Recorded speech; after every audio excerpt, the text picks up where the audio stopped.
I want to talk to you about something that has happened as a revolution in our country and one that you may not be aware of. Remember back to 9/11, September 11th, 2001, the World Trade Towers? Think about how much we knew about Islam. Well, we didn't know anything really to speak of. Our teachers, law enforcement, media, military, they knew nothing about Islamic doctrine, except maybe sort of at the National Geographic level. The educational pillars of our civilization, the professors and intellectuals, told us that Islam was the religion of peace and that we were the problem. The classical scholars turns out to be apologists for Islam, not guardians of our defense. Then a revolution happened.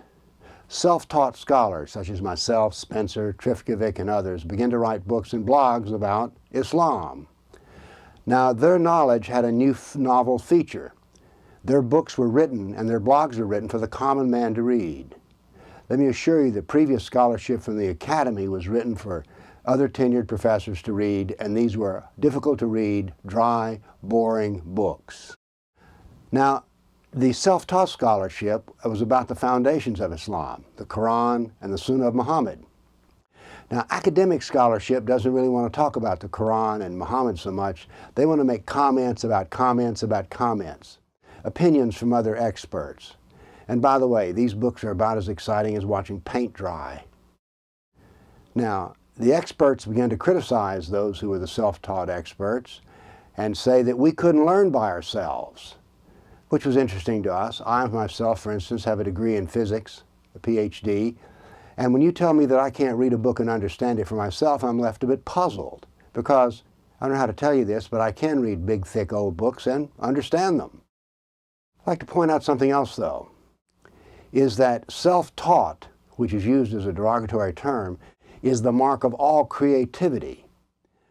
I've already mentioned that I'm a physicist, and one of the things that I used to like to do was to teach my students the story of the people behind the discovery. For instance, Sir Isaac Newton. He didn't go to school to learn calculus. He created calculus. He was self-taught in the area of mathematics. Benjamin Franklin discovered that lightning was electricity. No one taught him this. He had to teach this to himself. He was self-taught. So the pushback against political Islam did not come from the professionals, but self-taught amateurs.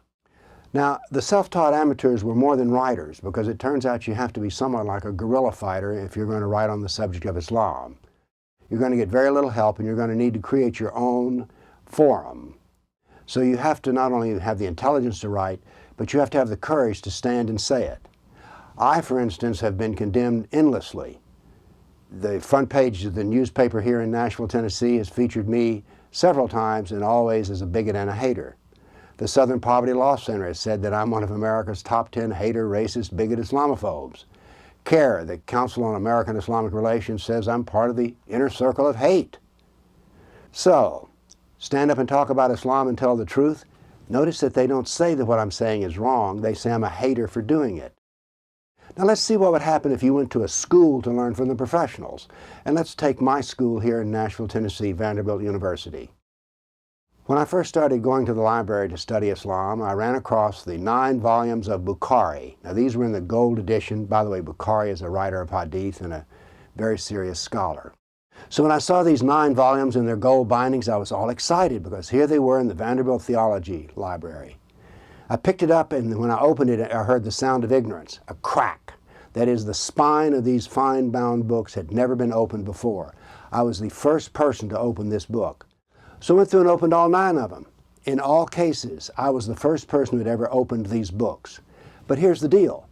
If I'd gone to the Vanderbilt Theology School and then written a paper about Islam, I would have been considered a professional. And yet what had I done? If I actually went to that school, never open and read the Hadith of Bukhari. So I then spoke to a Vanderbilt law professor who teaches Sharia.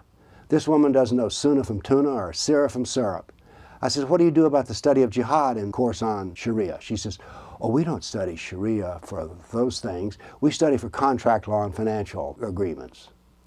So if I'd have gone to this professor's course on Sharia at the law school, I would have learned nothing about Islam.